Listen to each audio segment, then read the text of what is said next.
Oh, there he is. The champion. Yes, sir. Let me get a good look at you. Wow. Oh, you have a good look behind you. Look what I got. Yeah. I already hijacked the NFT. No, you can't hijack that. You can't hijack that. Welcome to The Fight with Teddy Atlas, presented by Dynamic Striking. I'm Ken Rideout, joined as always by my partner, Hall of Famer, Teddy Atlas, and today's special guest, MMA Junkies 2020 Coach of the Year, Eric Nicksick, coach of the new heavyweight champion of the UFC, Francis Ngannou. Congratulations, coach, and thanks for being with us. Thanks, Ken. Thanks for having me. Great to have you, Eric. Again, I said it off the air, but I'll say it officially. Congratulations to having a heavyweight champ of the world. Great job. Thank you, Coach. I appreciate that so much. Hey, we just wanted to say congratulations. What an awesome performance. I mean, Francis just looked unbelievable, and you could see all the work that you guys have done on his fundamentals. I mean, he looked flawless. Awesome. Conditioning looked great. Maybe talk a little bit about what the game plan was going into the fight and how it played out from the corner's perspective. Yeah, thank you, Ken. Honestly, like for us with the octagon and the small cage being heavyweights, octagon control became my main priority. Who dictated the space? Obviously, that's one of the scoring criteria for the judges is octagon control. So, right away we wanted to make sure that we kind of planted a center flag in that middle, and I made him verbalize it. I just made him say, hey, this is my cage. And at any point you verbalize it to make it kind of put it out there.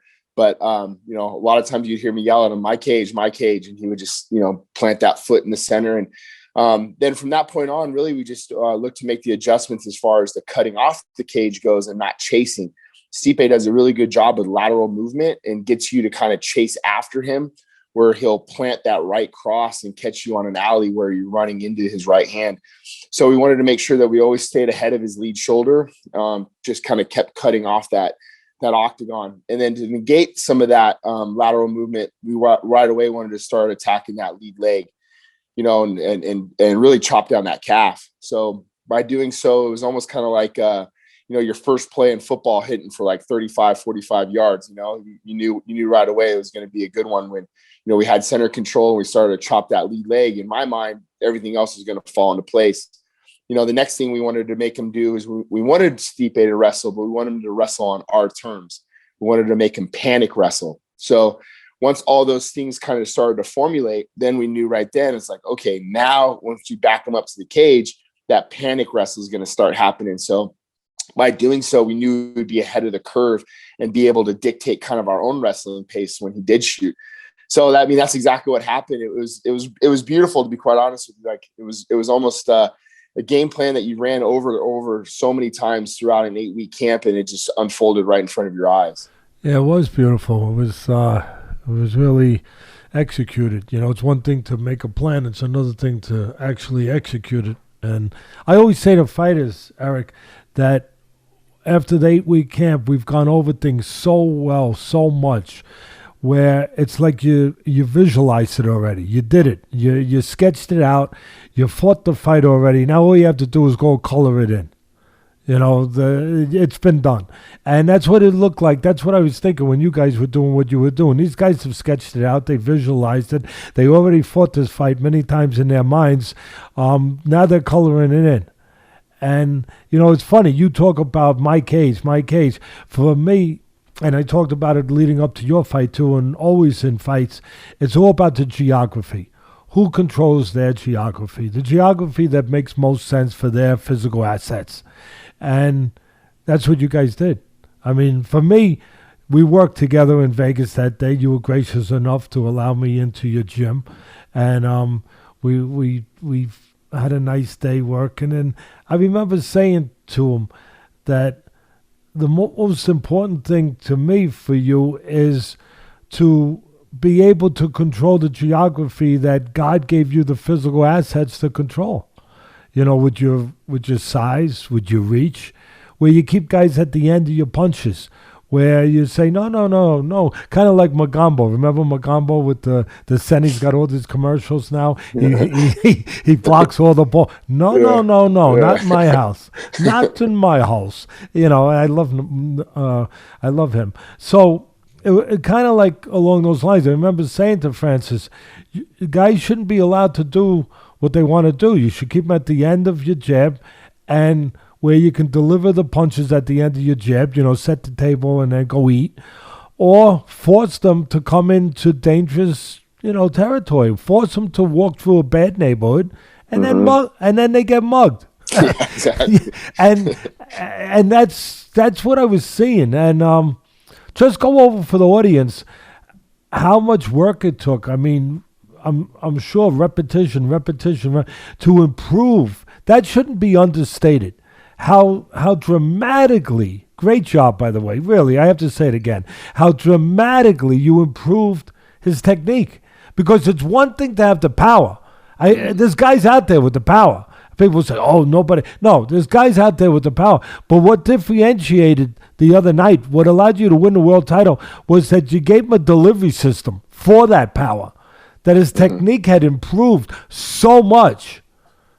Talk about that.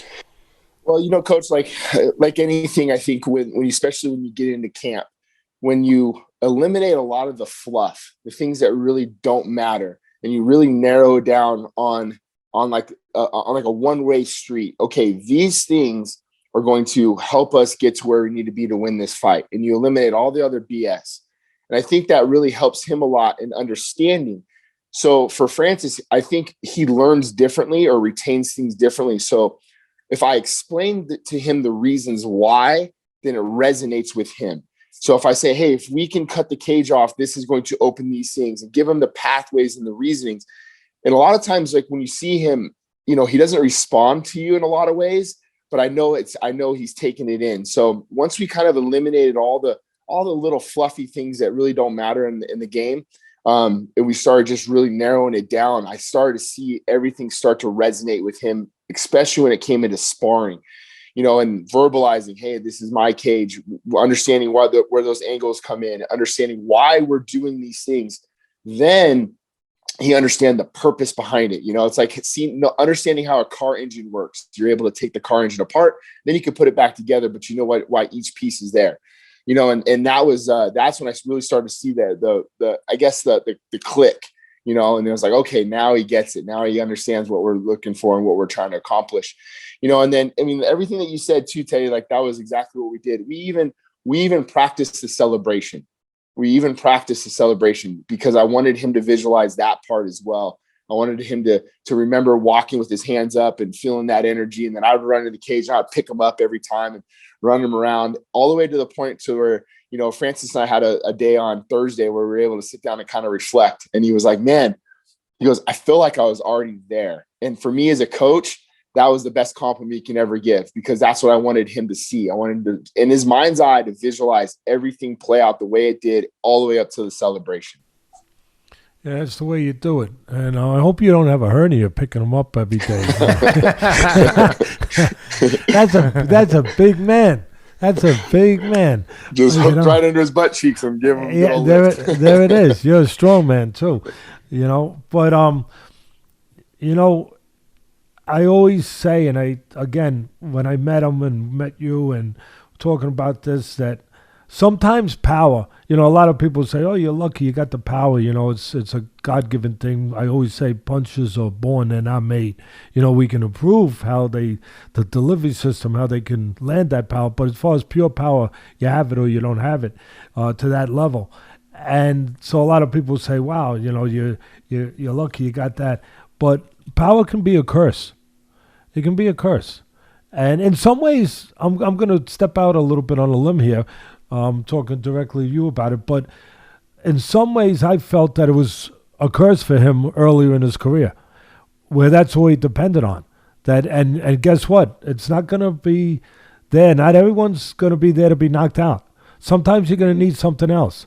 And the most important thing you're going to need, besides the delivery system, besides the ability to do other things technically, like jab and do other things, but the mental status. You're going to need the ability to know you can depend on yourself beyond the power, that you can rely on yourself beyond the power. And he looked like he became that guy. Like he became that guy instantly. Like, it's not instantly. I mean, the first fight with Miocic was 3 years earlier. But on that night, he became that guy with that whole package of what I'm talking about. And where he didn't depend, he knew he had the power. You could see the confidence, but it wasn't just the power. He knew he could control him with the jab.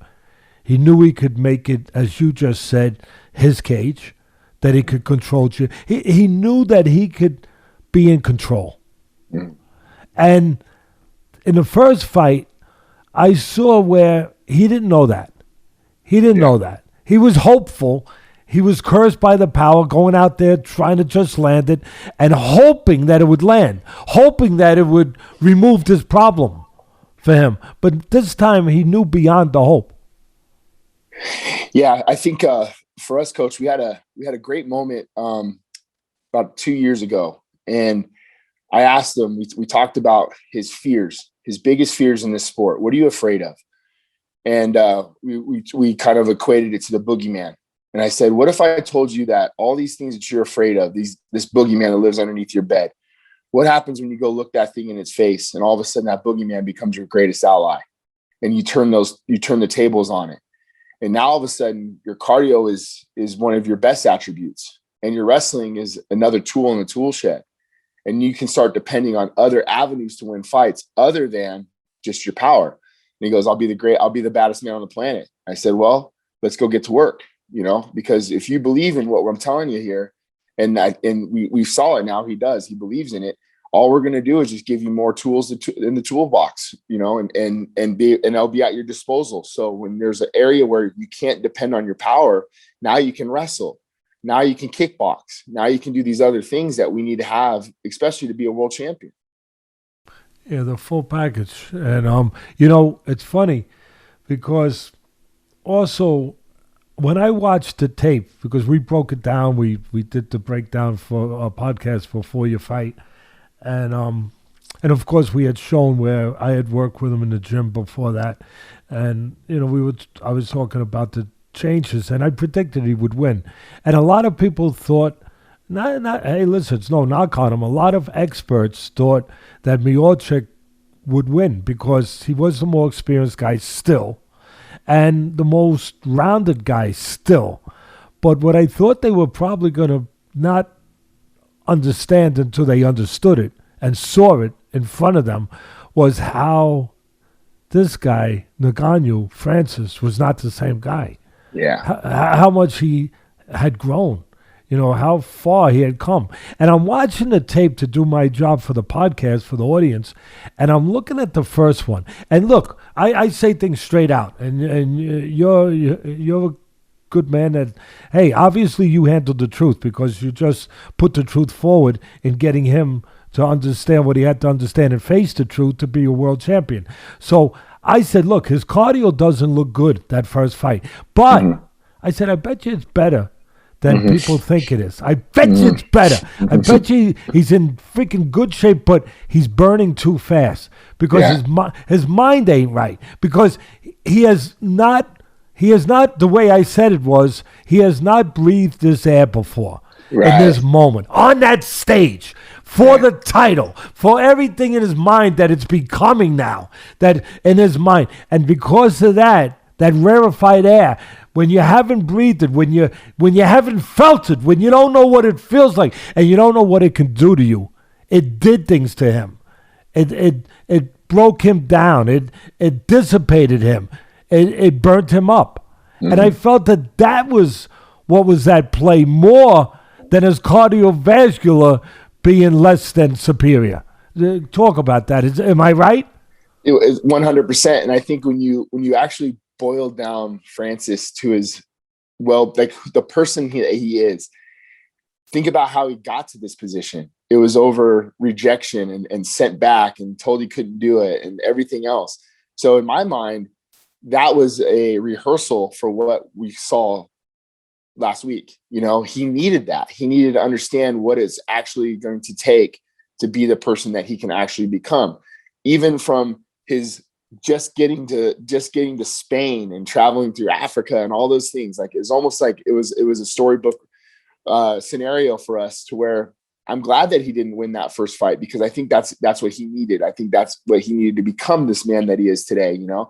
And that's perfect for us, Teddy. You know, like, we're not built like most people. When we hear the naysayers, that motivates us. You know, for other people, it might turn them away, but that's what we love. We love to hear that stuff, because I like to prove people wrong. That's why you're a champion now. Thank you, Coach. Eric, speaking of that first loss, I think that it was such a learning experience to lose that first fight, because in speaking with Francis, I think that his perception, even with UFC management, was that he was getting very big for his britches, just running people over, steamrolling towards the title. And I think that loss, not just highlighting some of the technical deficiencies, but emotionally and psychologically, was like, reminded him, like, oh, there's a lot more to this. And just from the conversations I had with him, it seemed like it made him take a big step back and realize, like, this is like, you know, no one's bigger than the sport. And then he just came back. The work that you guys have done, the improvements that he's made, everything just all around a better human being, in my opinion, if that was even possible, than he was before. I mean, just crazy adversity. And to now see him there with you, it's just, man, it's awesome journey. Yeah, thank you, Ken. I think when you know, you get a good group together that is rowing the boat in the same direction. You know, you get Marquel that comes in, who has a great mind's eye for the outside stuff, for the things that, you know, he's not a typical MMA manager. He's actually sets Francis up financially and puts him in scenarios that are going to help benefit him for his future. You know, myself and Coach Dewey, who, you know, I mean, I'm constantly breaking down film and doing all those things where I don't want my fighter to have to do that. I mean, that's my job.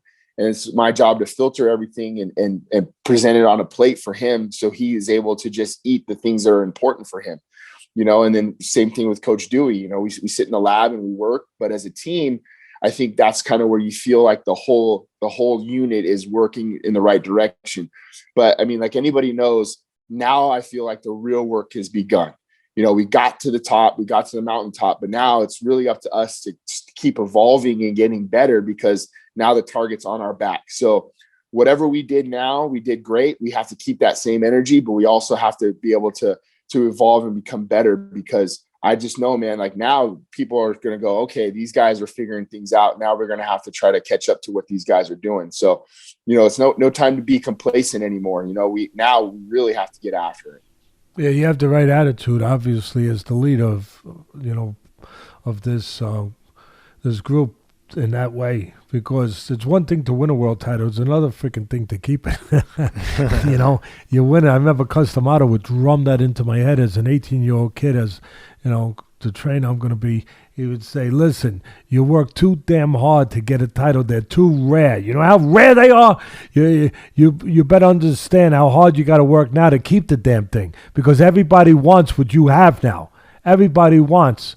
So, you know, to keep it, is another thing. It's, you know, he used to joke with me. He said, it's one thing to rob a bank. It's another thing not to get caught. You know, he said, that's the hard thing. He goes, you better not get caught now. Once you win that world title, don't let nobody catch up to you. I said, all right, cuz, I got it. I understand that. The other thing I want to say, Eric, is that, you know, talking about, like I just touched on Cus, so I'll touch on Tyson for a second. And I know Francis was a fan of Tyson. He would always look at his fights and all that. I remember working with him, showing him that uppercut. he wanted to learn that Tyson uppercut and stuff. But Tyson wouldn't have been Tyson. I can't say it in a more straight, honest, just way. Tyson wouldn't have been Tyson with just the power. He wouldn't have been. He had to learn the things he learned. mentally, emotionally, and technically to have the delivery system to use that power, because there were other guys out there with power similar to Tyson. I mean, Ernest Shavers could knock down a wall with his right hand. He never won a world title. I mean, there were great fighters around when Shavers was around. Ali was around, and Holmes and stuff. But still, it's not just about the power, as we've been saying. And for Tyson, if he only had the power, he wouldn't have been world champion. He would have been another strong guy that would have scored some knockouts, don't get me wrong. But he wouldn't have been Tyson, without learning the things that he learned and the things now that Francis has learned. And with Francis, to me, the thing that really put the cherry on top of the Sunday, so to speak, that really told you he's here. He changed. He's more complete. That really, I know it was the beginning. His composure. For me, that's the first thing I noticed. His composure. He's together. He's not running too fast. He's not letting the fight control him. He's controlling the fight. He's not just out there throwing punches. He's composed. He understands what his job is and what he needs to do and what he needs to be. But at the end of it, that's, again, he was not the most complete guy. He was the guy who was not as sophisticated. He was the guy who was raw. He's the guy that was just throwing bombs. And then to really, really verify, put the certificate, when they stamp your envelope, boom, okay, it's official, you got it, was at the end that he became this guy that oh my God, he is sophisticated now, where when he ended the fight with a counter left hook, oh my God, Eric, fighters, crude fighters, primitive fighters don't land counter left hooks. They don't do that. That's a sophisticated move. That takes timing, that takes teaching, that takes developing. And when I saw that, I said, oh yeah, let's put that stamp down. Wow. That, for me, that's what it was for me. It was fitting that he made this evolution. It was just Exhibit A in a court of law that, yeah, look, he made this full metamorphosis, and he is this complete fighter, not just a guy throwing bombs.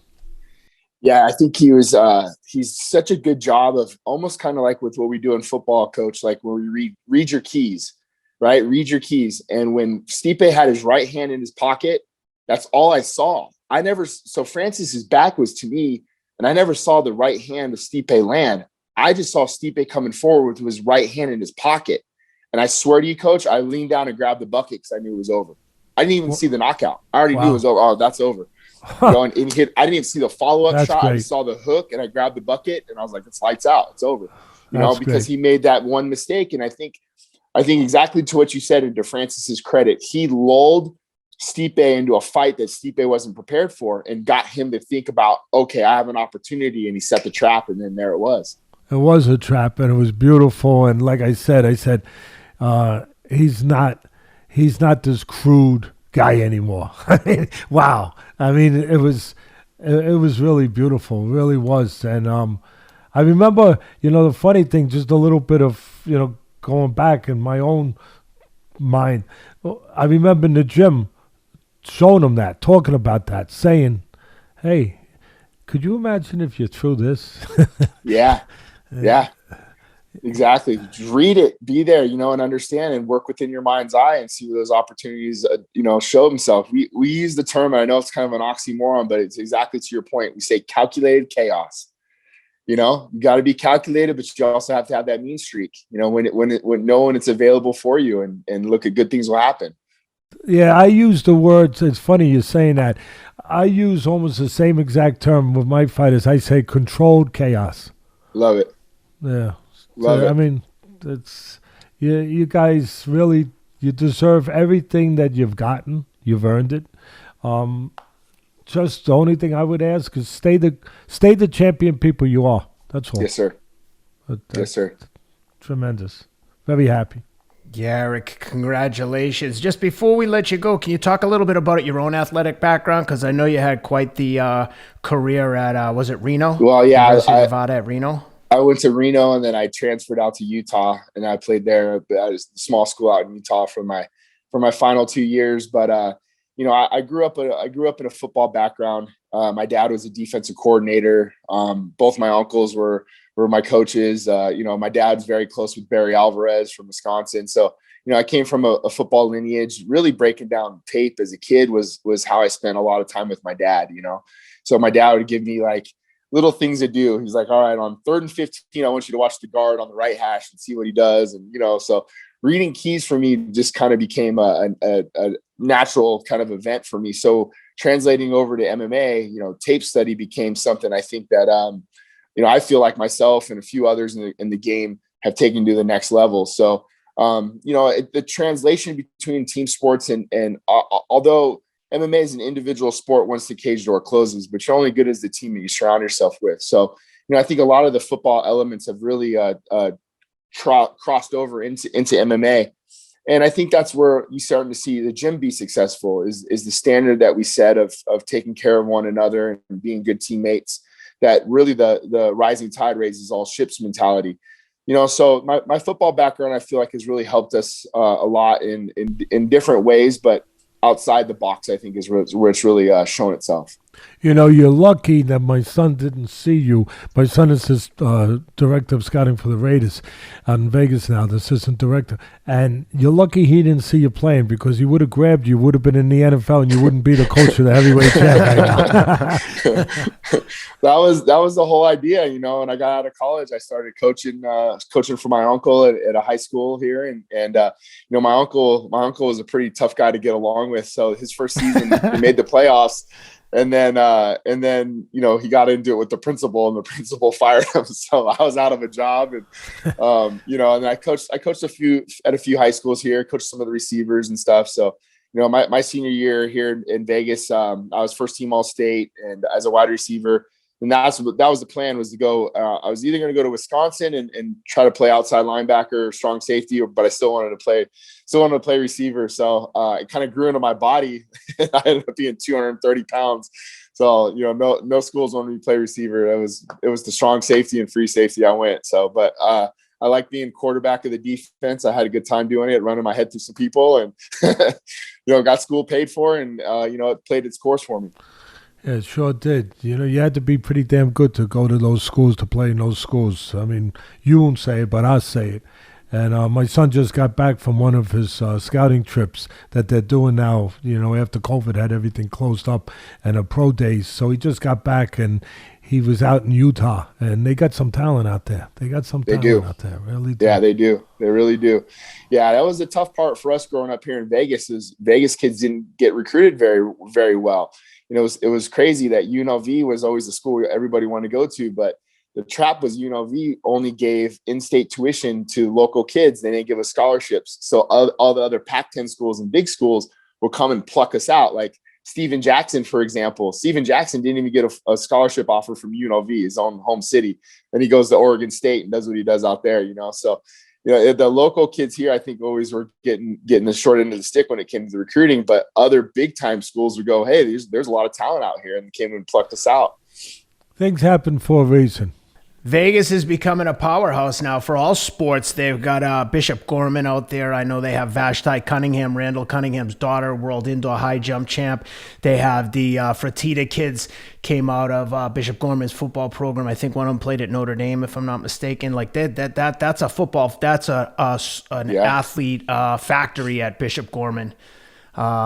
Really impressive stuff. And Vegas becoming the hotbed for athletes. Yeah, big time. And you're right in the middle of it with Extreme Couture. Yes, sir. Well, thanks, Eric. Appreciate you taking the time to talk with us. Appreciate you letting us come out and have Teddy work with Francis a few months back. Pleasure to speak with you as always, and we couldn't be happy if we couldn't happen to a nicer group of guys, you and Francis, Marquel, and the team. Congratulations to everyone involved. No, man, thank you guys so much for having me. It's a complete honor.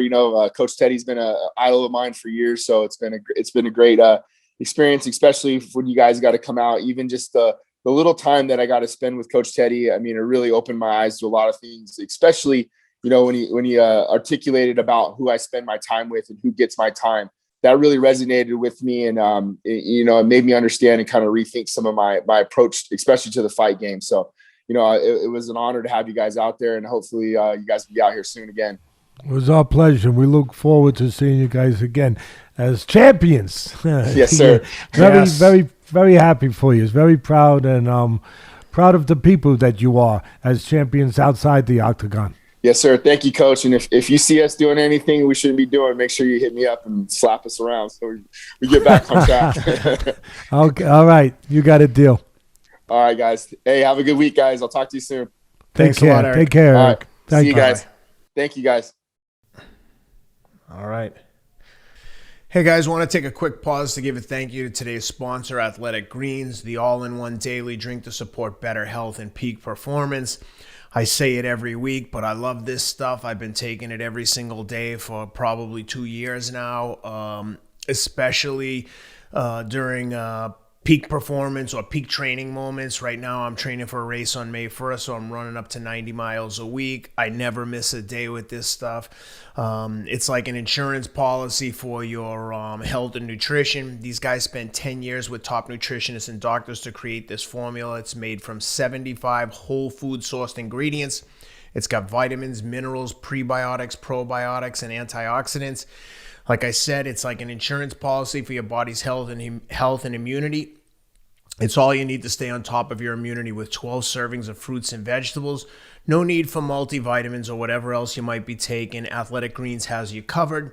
Special offer for our listeners. 10 free travel packs with your first purchase. These things are invaluable, especially, like I said, when you're traveling.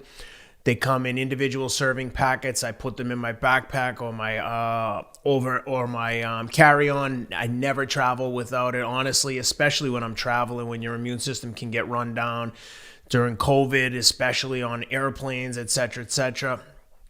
So whether you're looking to boost your energy levels, support your immune system, or address gut health, Athletic Greens is the way to go. Simply visit athleticgreens.com/atlas to claim the special offer of 10 free travel packs with your first purchase. Again, that's athleticgreens.com/atlas. Welcome to the Fight with Teddy Atlas, presented by Dynamic Striking. I'm Ken Rideout, joined as always by legendary trainer Teddy Atlas, and today's very special guest, the new heavyweight champion of the world, UFC heavyweight champ Francis Ngannou from Cameroon. How's that sound, champ? That sounds awesome, man.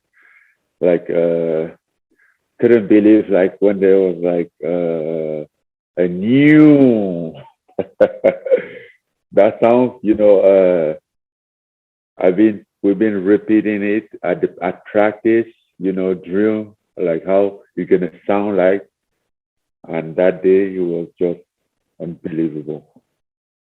Well, we're very happy for you, Francis. You deserve it.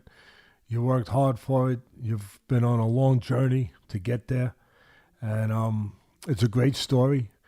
I think the greatest thing about it, Francis, for me, is that usually these things impact the person and the family, but you're in a very unique position where your success, your fame, your story can impact millions of people. It can change people's lives.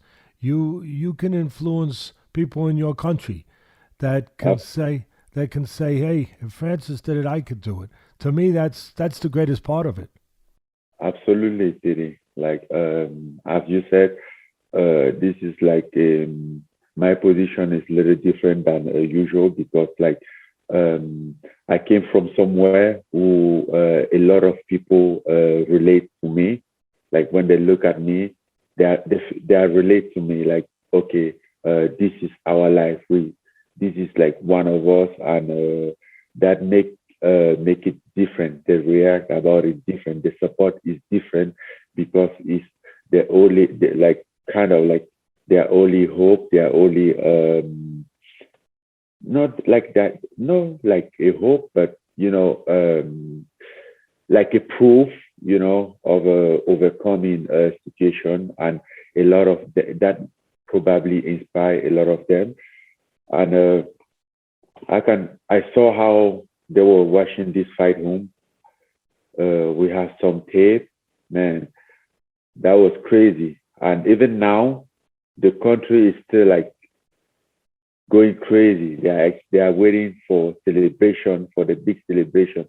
I don't even know how we're gonna deal that. But it's just a cool stuff. But imagine like 25 to 30 million people just get excited like this, and all of them look in the one direction, which is your direction. This is just amazing. No, that's why I started the interview that way. I thought that should be the way we should start. The most important thing is how we can impact other people, not ourselves, but how we can change the world. If we're lucky enough, if we're blessed enough, gifted enough, to be in a position where we can actually change other people's lives, and you can do that just through inspiration, just through hope. Where people that come from difficult situations in Cameroon that were down on their hope, they see Francis, they say, I can do it. He gives me hope to do it. Very similar. There's very few people in that position. Muhammad Ali was in that position in a different way, to give people hope, to lead people, to change people outside of his sport in social ways. The great Manny Pacquiao is similar to that. He inspires a country. He inspires the people of the Philippines. And you're in that same position. Yeah.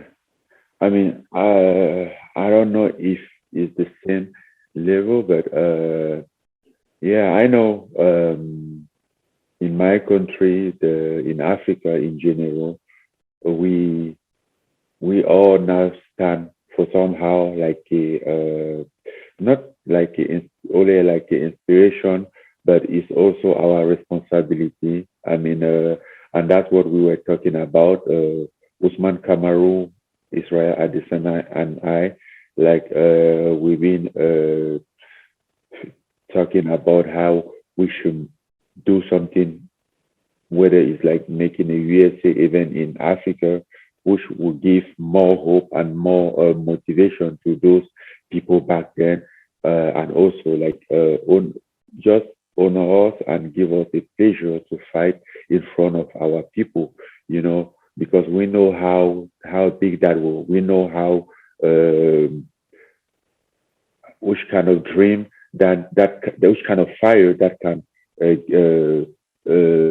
discover in somebody. Like get them excited and put them to work in order to like get there one day, just because they saw that, and also because they might see through that like a opportunity, the way a proof of fact that it's possible that they can get there if they work really hard. They might end up having a reward, which is a event in Africa, instead of like crossing the continent or whatever.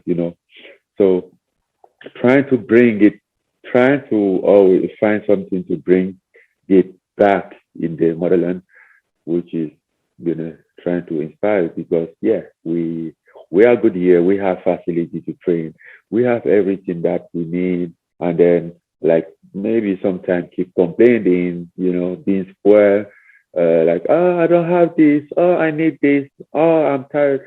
But when you go back there, then you kind of like remember like how life there is, like how tough it is and what they are going through. And that's when you even realize that, well, actually, your life is pretty good, it's luxury.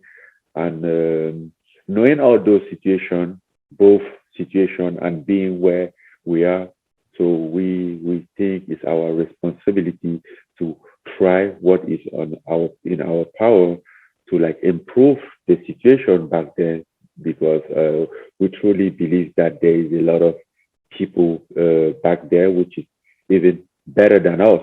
I mean, today they just see us three because we might be one of those few who has an opportunity. But if the whole continent would have the opportunity, I think we are taking over the combat. Africa is taking over the combat for right away.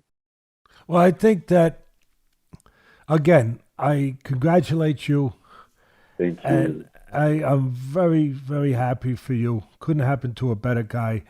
And I think it's a great opportunity for you to just empower other people, to teach other people, and to lead. It's a privilege to be in that position. I think you have that privilege right now, and I also think that it gives you another power. I know you got enough power for about 20 men. I get it. I understand. But and people probably saying right now as they hear Teddy say this, they're saying, Teddy, are you crazy? You want to give this man more power? What do you want to do? You want to kill somebody? What do you want to do? The man's got enough power. But you know what I'm talking about right now, Francis?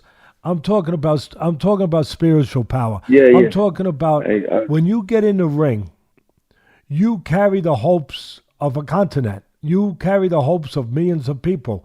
And I know that Ali used to feel that he had a power from that. I know that Pacquiao feels that he has the power. I know we always say you get in the ring alone. I get it. But there's very few people that don't get in the ring alone. They carry the hopes of millions of people with them. And there's a power to that. There's a destiny to that. And I'm just curious, do you feel that power? And listen, before I finish, I'm going to say it this way to you, Francis. It's a great power, but it can also be a great pressure that you don't want to let down all these people that attach their beliefs. Absolutely. Yeah. You finish well. That's what I felt. Like I remember going through my fight camp, basically the fight week, was thinking all about this, was thinking about my family. I was thinking about the whole country expecting me, people telling me, oh, we get this, oh, you're going to bring it back home. And looking at Usman and Adesanya, waiting for me, claiming to be the third champion, to put us them in a better position to finally be able to claim a USA, even in Africa. And I'm like, man, it's all on me. Like, if I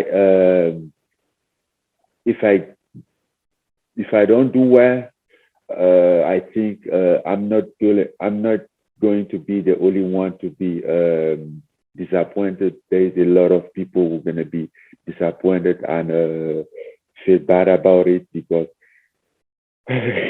you know you get at the point you a pressure at the point that sometimes you wish you was just like everyone else, like nobody mind you, and you're like, okay, then I would go there and do my thing. Doesn't matter how it goes, but I will be free.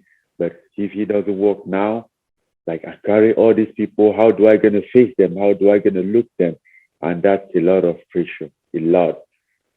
One of the things that I've heard you mention since the fight, and it really resonated with me, was that feeling of inferiority when you were coming through Morocco and the Moroccan government's trying to get you out of there. And then you get to Spain and the Spanish Navy's trying to get you. Then you get to France and you're living in the parking lot basically. And those people are looking down on you.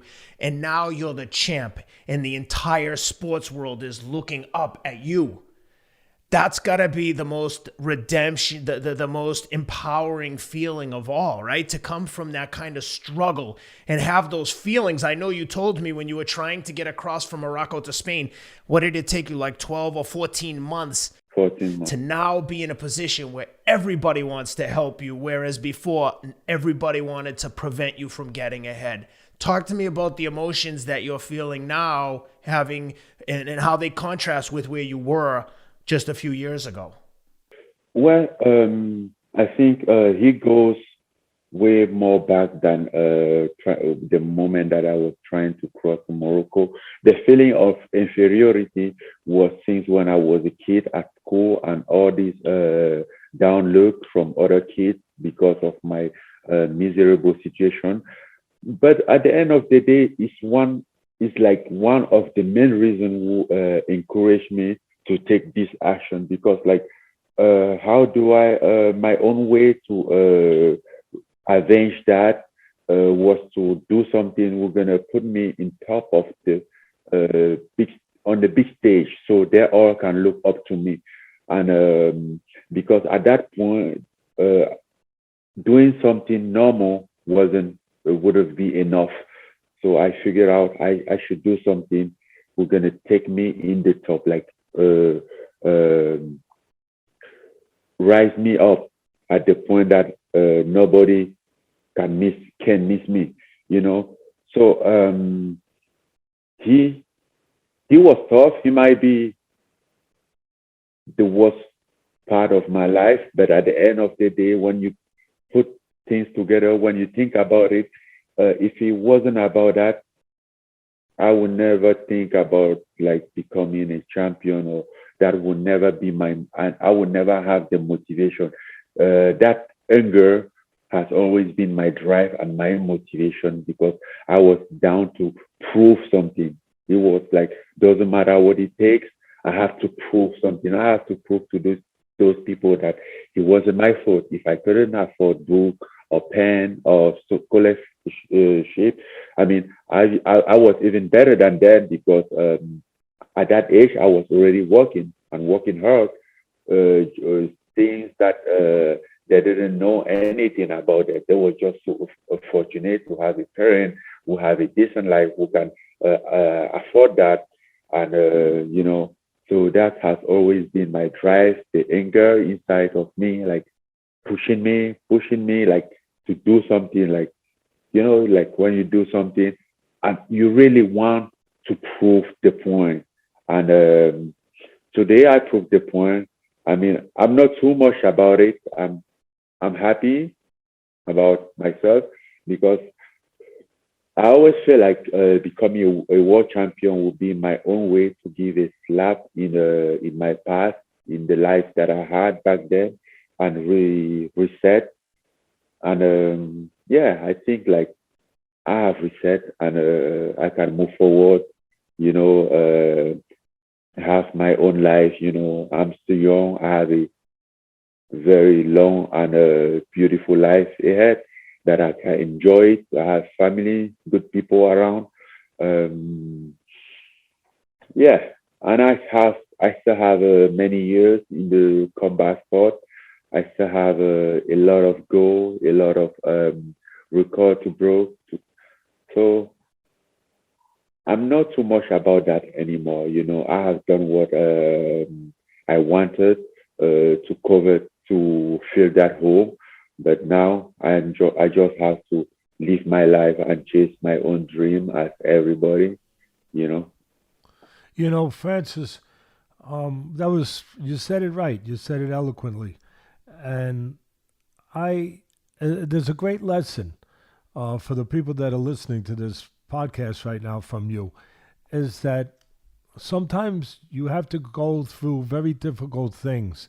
It's part of the journey in life to get to a good place.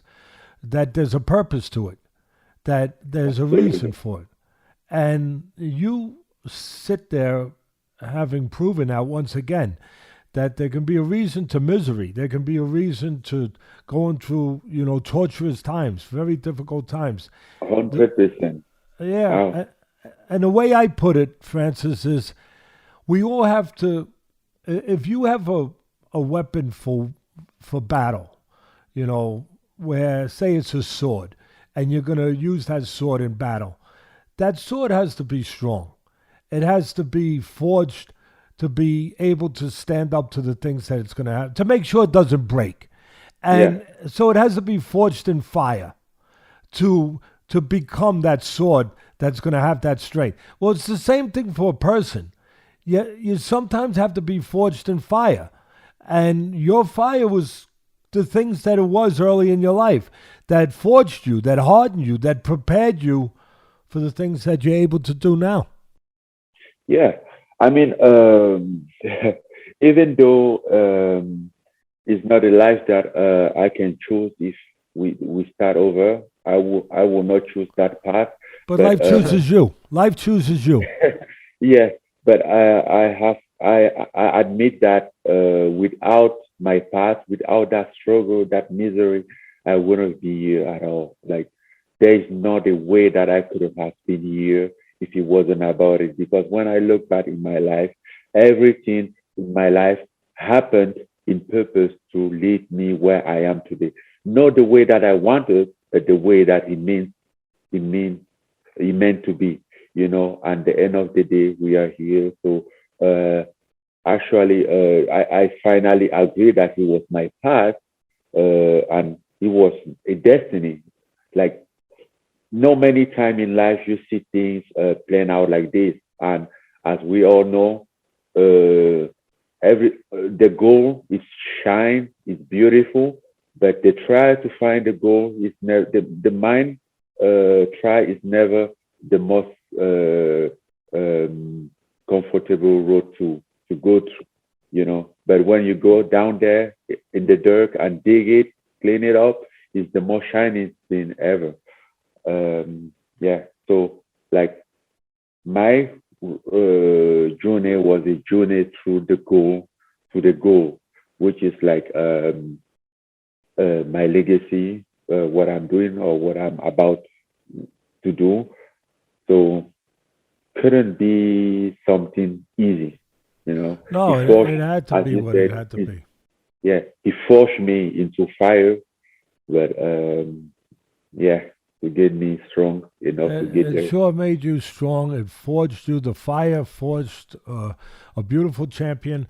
But I don't want to let you lack the credit for other things. It forged a very strong person, and a person that knew how to use that physical strength by becoming stronger mentally. That's the most important part.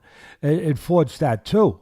But it also forged a very grateful, great person, a good person, a smart person, a person that is understanding to what he has now and what it means and how it can be used. So I don't congratulate you only on your heavy fist. I congratulate you on your character, on the person that you are. And Thank you, Stevie. yeah.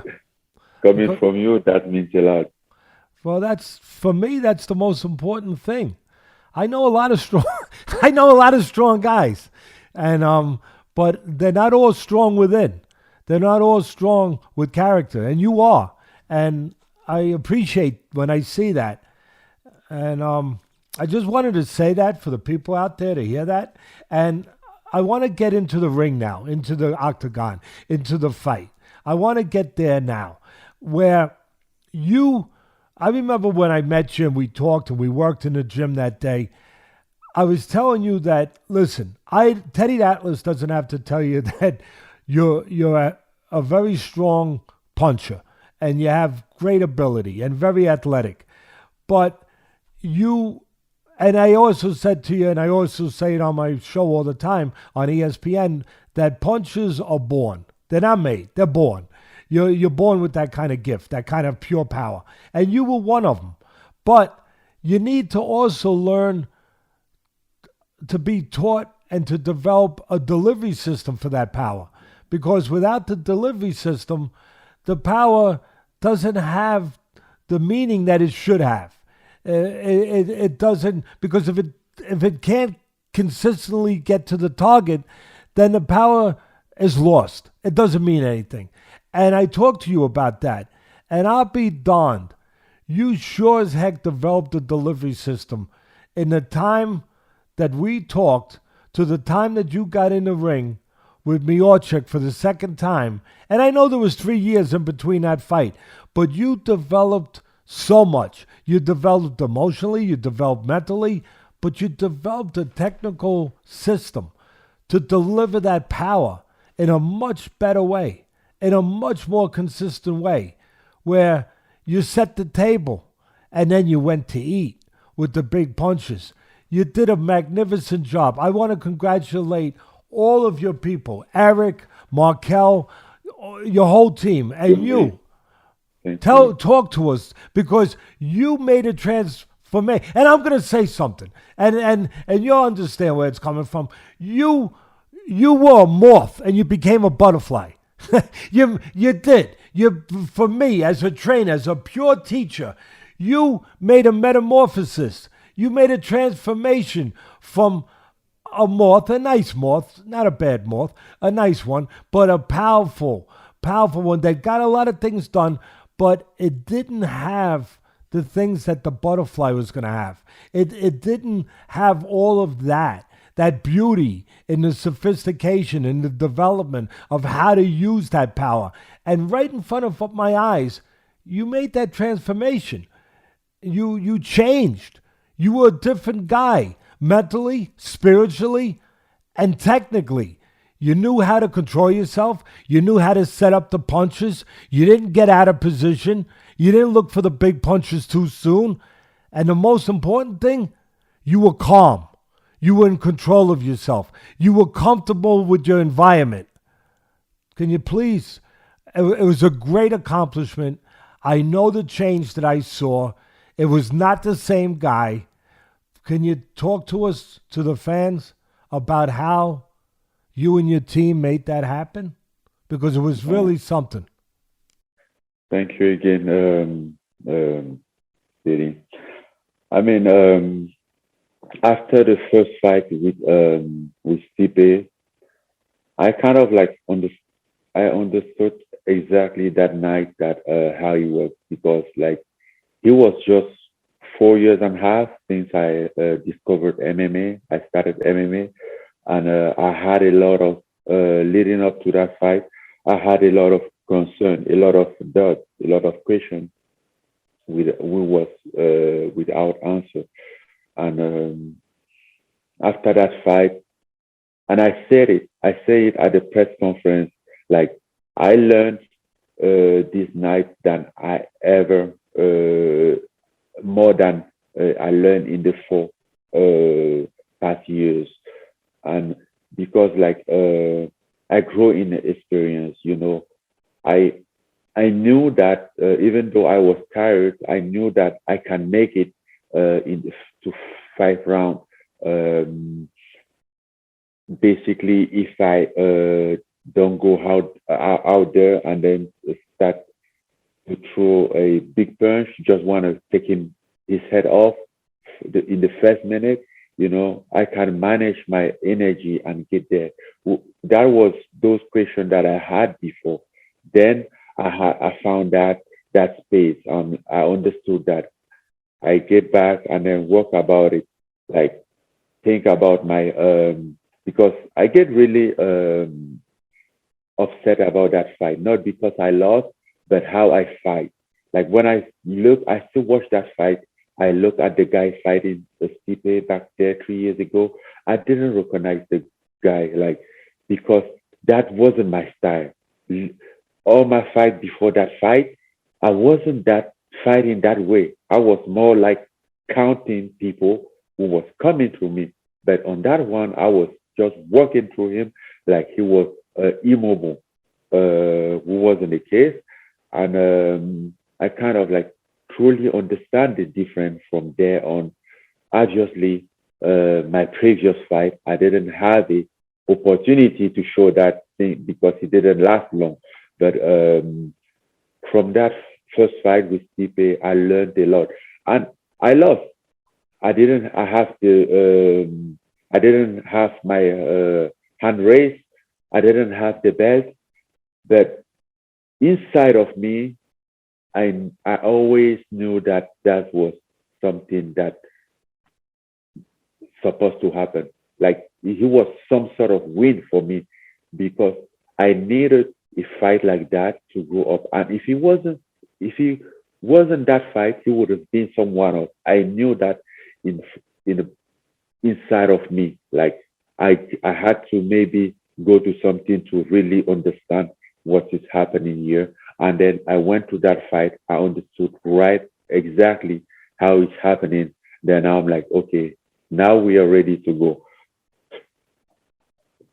I always like want the rematch, want to become a champion, but in some way, I never really.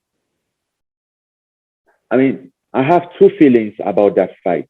In one, I feel like in one I lost, in one I win.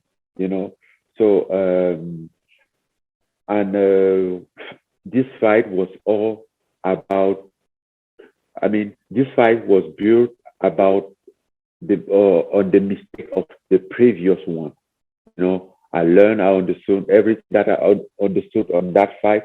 I meant to bring it up in this one and then put it together. And we work about it. Obviously, like sometimes you know something, but when you get there, you might lose control of yourself. And my team and I, we work about it very well. And that's why, like, we were practicing, like, to calm down, to collect, not to, like, rush. And because most of the time, like, when you rush, basically on fighter like Stipe, that's where you give him an opportunity to take you down. And, he was like, I knew that he cannot stand up with me. I knew that I have a better stand up and a good power, as you said, but I need a delivery system, a very efficient delivery system, because the last time my delivery system wasn't efficient, and I didn't get out there with the win. So we worked and set everything up, like, to how to deliver the power and not waste it, because yes, it's like a water in the tank. If you open it and don't use it for what you want, at some point you're gonna empty your tank and still need a water. And that's how my team and I will work on it. And it was very important to, like, stay calm and control. Don't use any energy for something which is not necessary. And that's why, like, you could have listened to my corner, even like Usman, he was remind me, like, what we say, like, calm down, Francis. Like, everyone was specifically to tell what he was like. Everyone in my corner has his own team that is gonna keep me on. Like, Usman was like, calm down, and Eric was like, he's always the fun guy. He put a fun on everything. Like, after the first round, I come back. So I'm like, hey, come on, buddy. Thank you. This is my first time ever to get in the corner and get you on the store. Yeah. And but he said, being there, I couldn't see exactly how I was doing. And that's when he said, listen, we get this one. You defend the takedown. You look good. You feel good. And then how we doing, coach? Do you have anything to add on top? He said the same thing. And 10 seconds before the fight, because we've been practice this a lot, even when I'm tired, you're going to be like, okay, stand up, look your opponent straight in the face and tell him, like, come here, motherfucker. That's exactly how I said. And like 10 seconds before, like, it was like 12 seconds. So I'm like, stand up now, look him, he's tired. Then I stood up, look at him, and I looked. Stipe, he went around, look at me like this. So I'm like, man, this won't be easy. Like, I thought he would have been tired, but now, so he was a lot of benefit from the previous fight. And yes, as I said, I think that first love was something that I needed in my career in order to become a better fighter. Yeah, experience is, always so important to go through and know what it feels like. And to me, that was the main thing, Francis. And you're kind of verifying that as you speak. But to me, having gone through it the first time, you knew what it was going to feel like this time. Where the first time you didn't know what it was going to feel like, being on that stage, fighting for the heavyweight championship of the world. And those feelings overcame you a little bit. They got control of you. This time, you were more comfortable in the setting. You knew what it was going to feel like. You were prepared for what it was going to be. And the best way I can say it, you were in control, where last time your feelings were in control. This time you, Francis Ngannou, was in control of everything that was going to happen that night. And the physical part of it, that was the mental part. And that's the most important, because 75% of this game is mental. So that was the most important part. You agree with that? Yeah, 100%. And that's why I always, after I fought Stipe, I fought Derek Lewis, and I think that is my worst fight ever. And I didn't know what was going on until I fought that fight. Then I get there, I'm like, okay, what the hell is going on? That's the moment that I realized that, you can have the best training ever, be in the best shape ever, but if your mind is not there, you have nothing. You rather be on train, on not being in shape, but have a right man. You still have at least like 60% chance of winning the fight. But 100%. if your mind is not there, you train as nobody else can train. You still have less than 50% of winning a fight. So and that's why like for me, the most important thing, I mean, obviously I have the great coaches, but the most important thing wasn't that to have a great coaches, is to surround myself with good people, with people that I feel like, oh, we are all in this together. We all care for each other. And that could have been even my mom. Even my mom, if my mom doesn't know anything about it, then I would have go for that, because like training is good, but it's just a few percentage of like fighting still. And that's how I went out, figured out my stuff, put them together, and then find surround myself, and then start move on from there on. And that's and yeah, obviously my physical strength haven't changed at all. I mean, I think so, but I feel stronger than before, because I feel relaxed, I feel comfortable. I don't have to worry about it. Even when I'm stressed, when I'm nervous, I look around me, I'm like, well, even though they won't be in the cage with me, in the octagon with me, but I can still look around me. I know and feel their energy and feel their power with me, which is something very important than anything else. Yeah. Well, I mean, listen, you saw the difference, that you were in control of yourself. You were comfortable with the surroundings, with the environment, and the physical, the technical side of it that was a difference was, and I remember talking to you about this, about having your identity, knowing what that identity should be. And I remember the first time that we had you on the show and I watched tape, I wanted to know something about you. And it was really strange. I'll tell you why. And I everyone was telling me, oh, he's a great puncher. He's like Mike Tyson. He's got that power. Teddy, wait till you see him. He's a big, strong monster. All this, and he just goes out there and he hits guys. So I looked at the tape, and I said, I'm going to find out for myself. I trust myself, not other people's opinions. So I'm going to look and see what I see. And I remember I looked, and I think I said it to you when I met you in Las Vegas, and I think I said it to maybe to one of your people. But I said, this guy is not what everybody thinks he is. His instincts is to counterpunch. That's his instincts. This is a very intelligent guy who you think that he's just going to be a monster. But the truth is his instincts is to really counterpunch. Like he's got those instincts for that. And I was talking about your identity. I said, it's not to just go after guys. Is from a technical standpoint to learn to use your jab, to control your space, to control your geography. Because for me, from a technical standpoint in a ring or in the octagon, it's all about geography. Who controls their space? Who controls their geography in a way that makes the most sense for the abilities that they have? Who does that? And for me, it was for you to use your jab.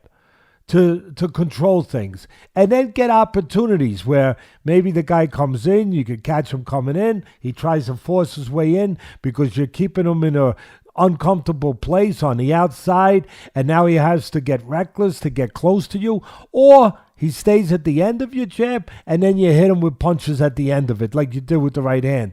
But for me, that's what it was, and you used your jab in a beautiful way.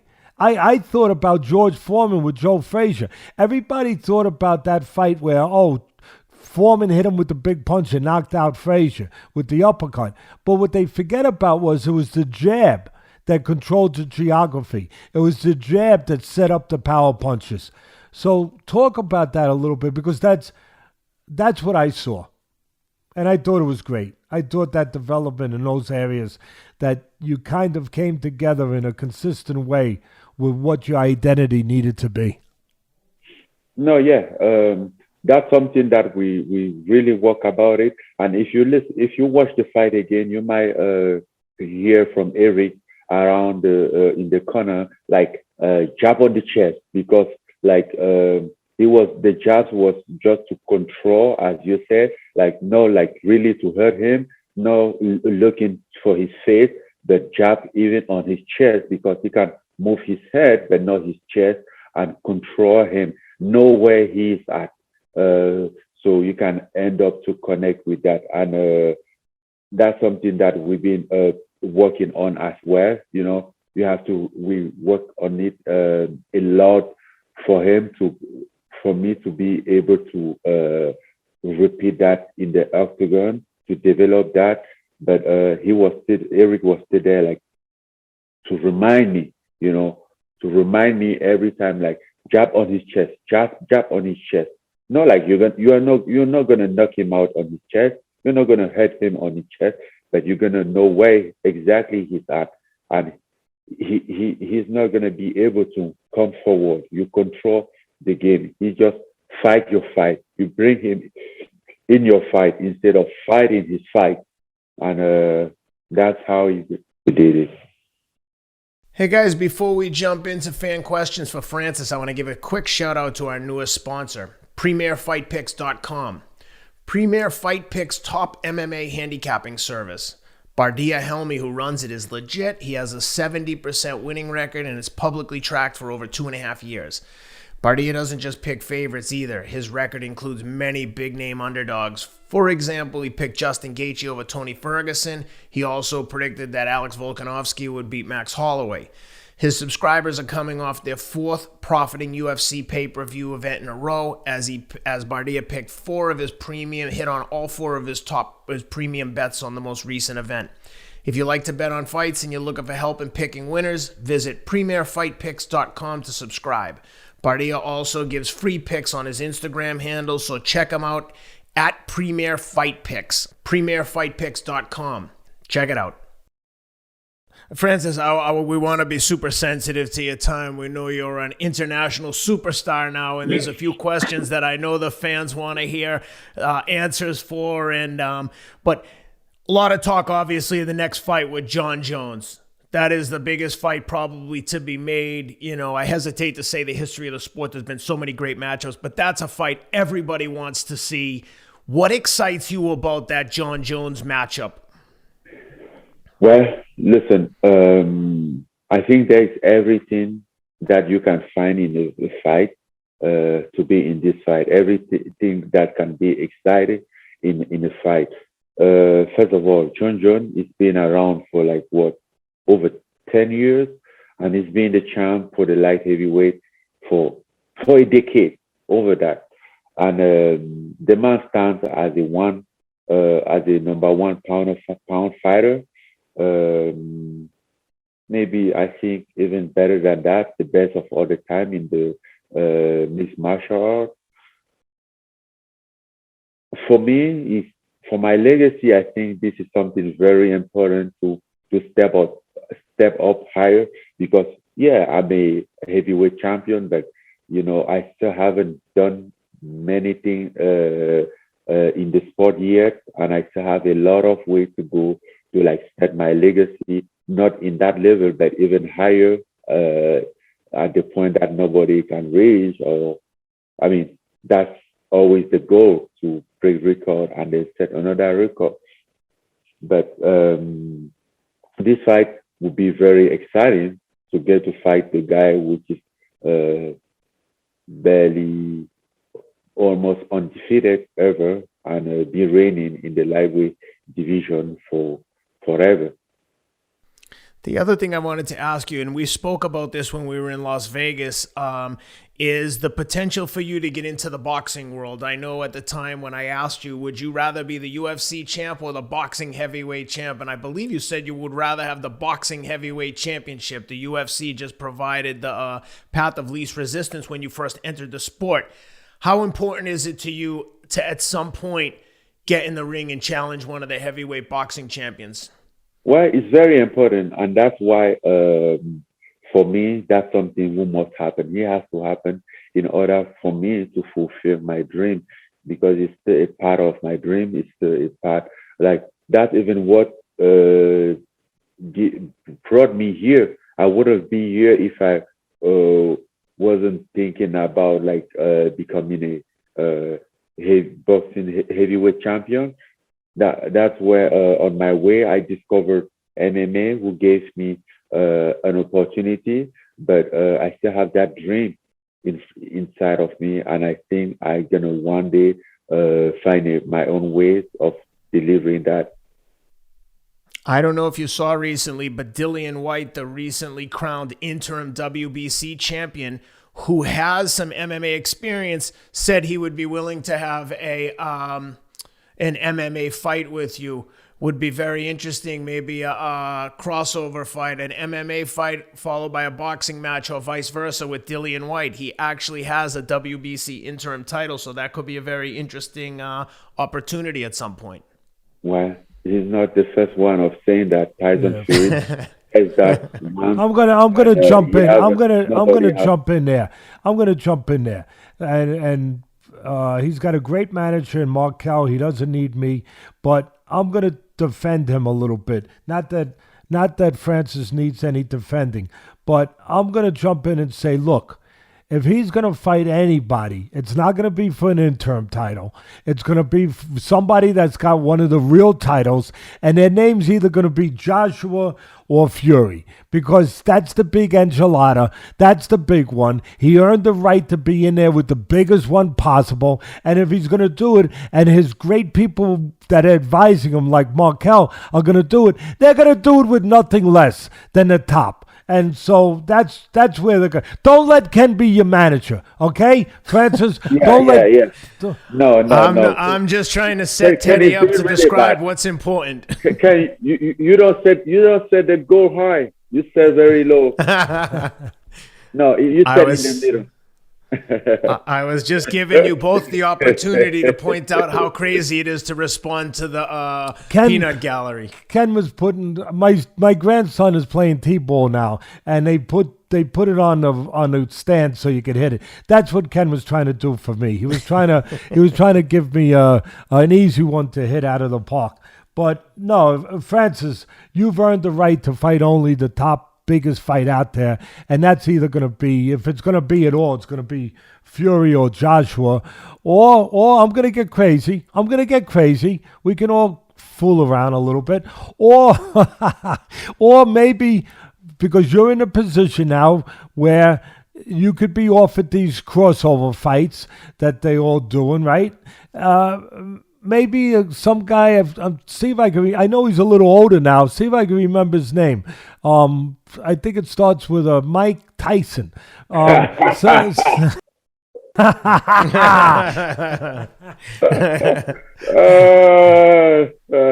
funny. No, I'm not fighting Mike. Mike is my guy. Yeah. Well, don't be surprised if people whisper that in your ear, or if you hear something. Would you think about fighting Tyson? He's out there now, and you know how the imagination goes with people. It takes you places, right? And they start saying, "Oh, Mike could still fight. He could still knock out the champions now. He still has it. He still can do it. Why don't you fight him?" Don't be shocked if that conversation shows itself somewhere before you know it. No, some people have that kind of imagination. See, you're a smart man. But they do. They do have that kind of imagination. And it's attached to money, because people are paying a lot of money for these events. I'm not going to call them fights. I'm going to call them events. I'm going to be true to who I am and say what I believe. They're more events than they are really athletic ventures. When you're talking about a 55-year-old guy fighting another 50-some-year-old person, but it's out there. It's out there nowadays, and there are people, there are real people, not the promoters, because the promoters are just doing it to make money, but there are real fans that get crazy. And they start, and then I don't know if they're drinking or doing something else. I'm not sure, but they start to say, "Oh yeah, he could still knock out the heavyweight champs. He could still fight like he did when he was 20." And so it's gonna be out there. It's out there. I had to say it to you. I'm glad that I got that beautiful smile on your face because you have a great smile. Well, hey, Teddy, speaking and Francis, speaking of make money opportunities that come with being the champ, and Teddy, you've already referenced super agent Marquel Martin of CAA. The first thing is I'm dying to see when Hollywood gets a hold of your life story and paints the picture of you making your way to Spain, to France, to the UFC, to the top of the sports world as the baddest man on the planet. But one of the things that you guys have going on, and I want to bring Marquel in to discuss this, is your NFT that I believe was created by Boss Logic. I've got it on display right here behind me. It's beautiful. I'm not the most. I'm not a huge like NFT expert per se. I know it's a non-fungible token that can't be replicated. But Marquel, maybe we bring you in real quick and tell us what the deal is with the NFT. Where can people find it? Can we still bid on it? You see that I've already hijacked it here and got it on my wall on my personal NFT displays. But Marquel, tell me a little bit about the NFT. Yeah. Hey, what's up, guys? Yeah, about the NFT, obviously, I think we just kind of took a leap of faith, right? I think, Francis knows that I will always call him at late nights with these crazy ideas and just say, so one night I just called him. I said, hey, bro, I know I don't know nothing about NFTs. You don't know nothing about NFTs, but just trust me, it's going to be great. and we're going to have a lot of fun with it. And I want you to be a first mover in this space, right? We're always trying to push ourselves from a creative standpoint and just kind of be forward thinking as a team. So that whole process was fun. The NFT, to go back to it, we wanted to partner up with Boss Logic, who everyone knows has an amazing resume in the creative space, right? For those that don't know, Marquel, what exactly does Boss Logic do? Yeah, so Boss Logic is a graphic designer. I don't know if he'll or even just an artist, I should say. Yep. I knew Boss Logic from 2015 when I worked at UFC back in the day, and he was doing fight posters, like very cool fight posters. So he's known in this NFT community and in the art world. So we felt it best to enter that space, the NFT, with not only just us in mind, but having a respect to enter the community, right? So we wanted to walk in through the doors with Boss Logic on our side to add to that credibility, right? To add to that storytelling, because that's what I'm not an artist, and Francis is not an artist, at least I don't know yet, right? So Boss Logic had an amazing kind of background knowledge of the MMA community, and we told him, hey, we want to tell a story with Francis's NFTs, right? So that piece that you have behind you, that's kind of like it's time, right? It kind of looks like the gear on a watch, right? And if you can see in his hair, it has the Africa on the side. So that is just a moment in time that is very special to us. So that piece was an open edition, right? In which was available for purchase for 15 minutes, right? And then, so there's 2 open edition pieces that were available for 15 minutes only. And then if and only if he won, right? Again, we're all, we were all in with this thing. Then 2 additional pieces would drop.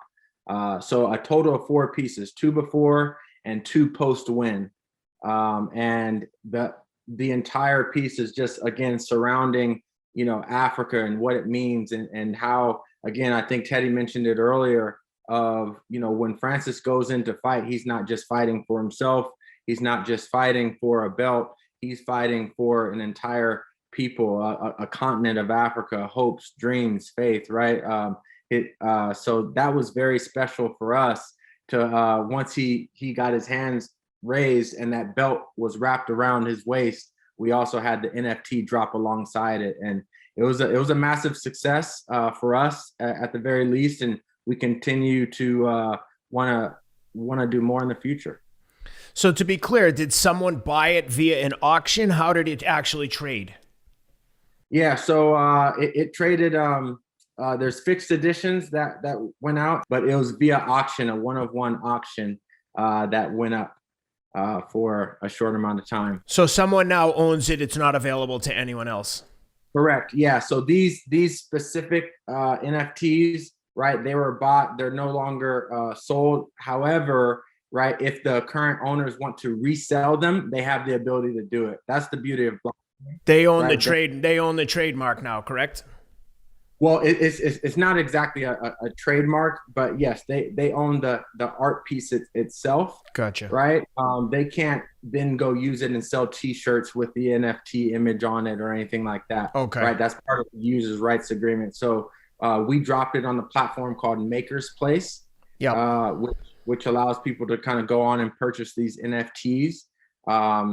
And yeah, so the one of one, it was a massive success. It's the to date the highest one of one sports NFT. Patrick, so Francis has beat Patrick Mahomes. Yeah, he beat Patrick Mahomes. That's wow.